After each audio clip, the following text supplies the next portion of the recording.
hoy un proceso económico en marcha que busca bajar la inflación a partir de la caída del consumo y la afectación del mercado interno. Una receta que en Argentina ya la vimos porque hemos tenido casos de inflación cero y desocupación de más del 25%, ¿no? Usted sabe que yo tengo informes económicos, muchos de los informes económicos los llevo a YouTube y en algunos de esos decía en un momento determinado, guarda, van a bajar la inflación, pero la van a bajar por caída de demanda.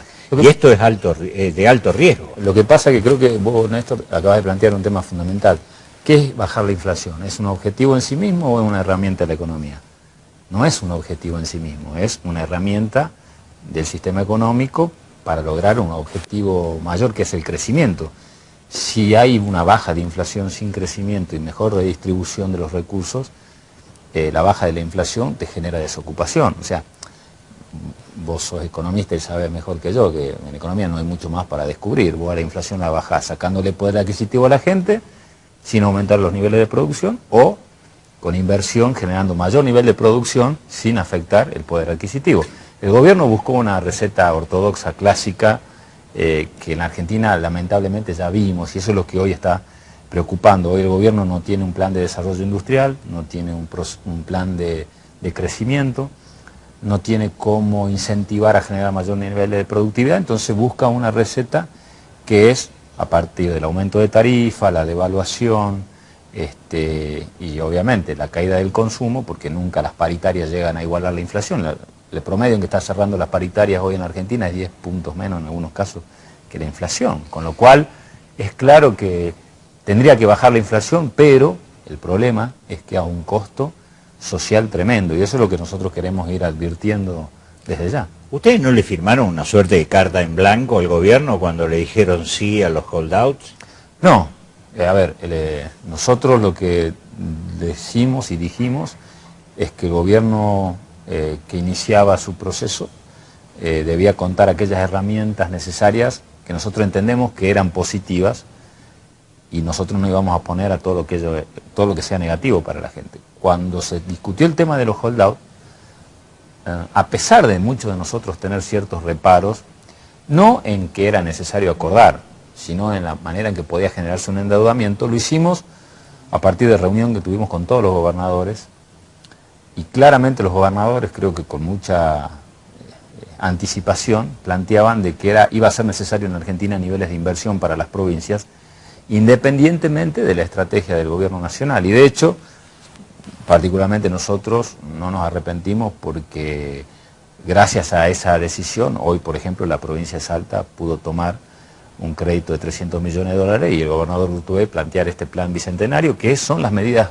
contracíclicas, ¿no es cierto? Que quiere decir, en medio de la crisis, no acompañar la crisis con crisis, sino generar mayor nivel de inversión. Si la Argentina no hubiese salido del proceso del default, acordando con los holdouts, Salta no hubiese podido ingresar al mercado internacional, con lo cual creo que la decisión es correcta de haber salido del default. Ahora ya es responsabilidad del gobierno nacional. ¿Qué hacemos con eso? Cómo maneja la deuda, ¿no?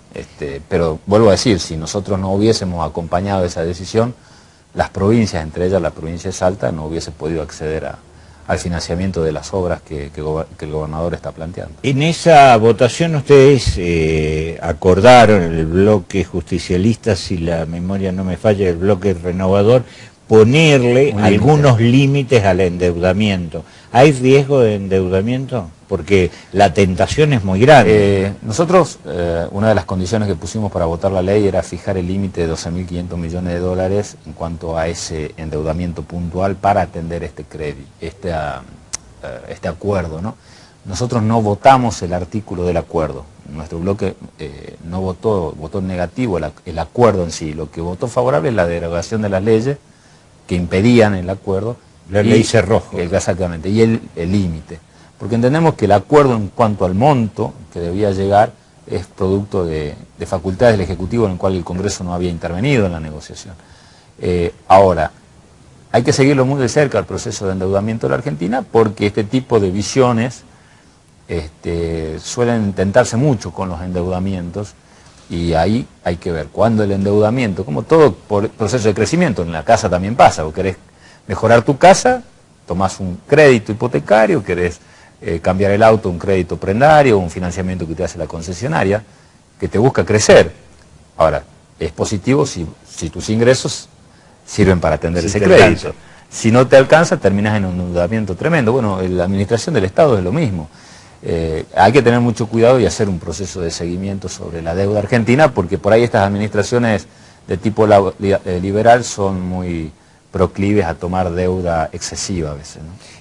Además hay un paralelismo entre crecimiento de la deuda y fuga de capitales. Todas las estadísticas lo muestran.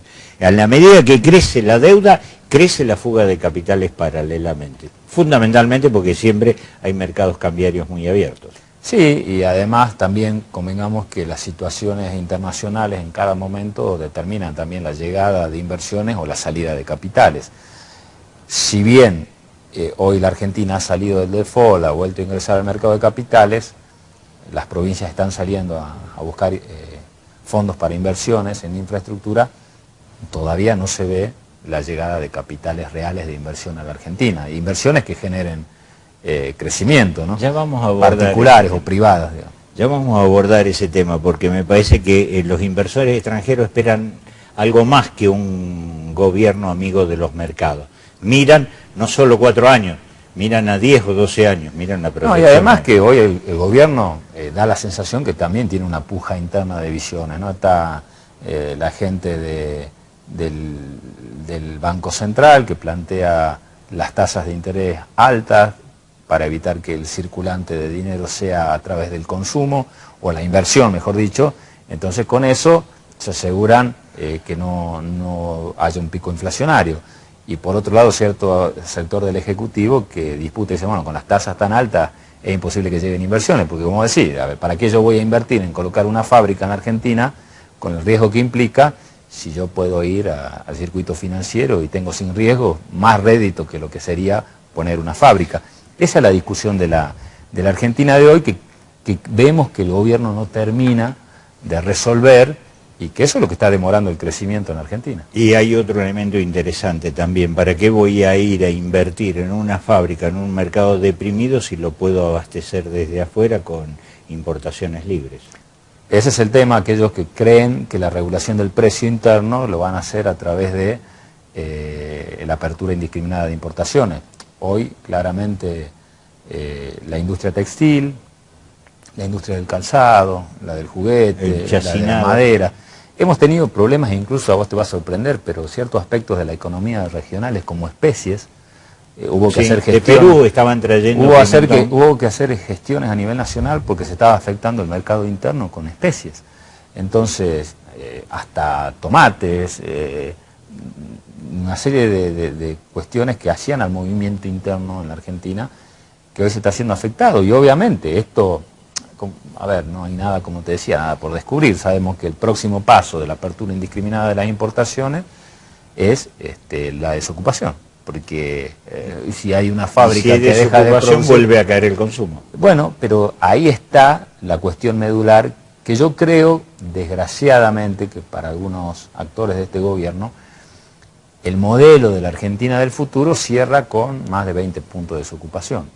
O sea que el modelo sería toda una definición esa. Una inflación estabilizada en determinado porcentaje, una desocupación que crecería hasta un poco más del 20%, y con lo cual habría un sector de la población que se desarrollaría y un sector importante, que siempre son los más afectados, los que no logran inclusión, pero ese modelo es muy perverso, ¿no? Lograr una estabilidad inflacionaria a costa de más del 20% de desocupación, y la verdad que ojalá no llegue a suceder.